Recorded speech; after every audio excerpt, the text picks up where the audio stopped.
Prologue, Ashes of the Violet Tide.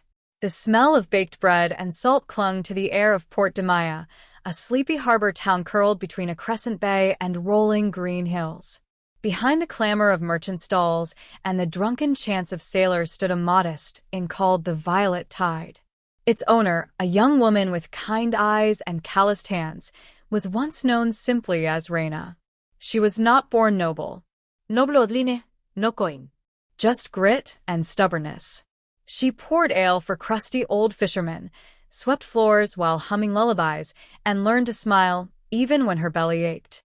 It was there, in that inn, that she met Sir Callan Virel, a minor noble with more heart than holdings.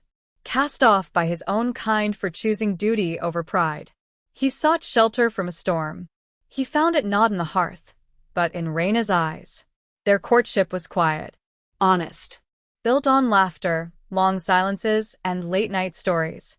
He married her against his family's wishes, gave her no crown, but something grander, a name, a home, and a love untouched by greed. In time, Reyna gave birth to twin daughters. The birth was hard. The midwife shook her head. One child didn't survive. They said she was stillborn. They took the body away. Reyna screamed, and though her arms ached for what was lost, she raised her surviving daughter, Lyra, with fierce, radiant love. For a time, their lives were simple and whole. Reyna, now Lady Virel, still worked the inn. Callan spoke for the people. And Lyra, wild and willful, ran barefoot through garden soil like she was chasing the wind. But joy, true joy, is a fragile thing in a world built on greed. One night, a ship docked under a foreign moon. No nation's flag flew. Only the symbol of a spice cartel known for bribes and blood, the Indigo Syndicate, backed by corrupt officers of the Mariners' Ward. They didn't come to trade. They came to take. The raid came swift, without warning. Callan was the first to fall, cut down trying to reason with Wolf. Reyna ran through smoke and screaming with Lyra in her arms. Mud splattered her nightdress.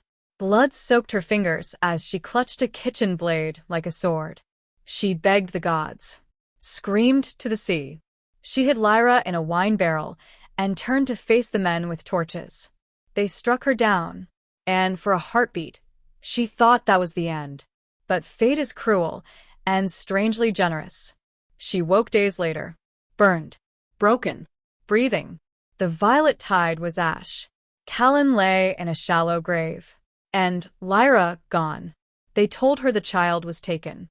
Maybe drowned. Maybe sold. No one knew for sure. That was the day Reyna Virel died. Only ashes remained.